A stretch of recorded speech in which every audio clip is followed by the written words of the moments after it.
ব্ৰাহ্মণ ৰূপে তোমাৰ পত্নীক লৈছিলো সত্য ধৰ্মৰ পৰীক্ষাৰ হেতু। আজি তুমি এই জগত দিলা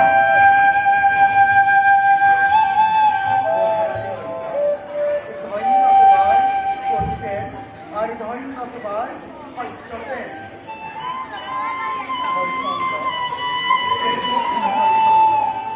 ঘুৰি ঘুৰি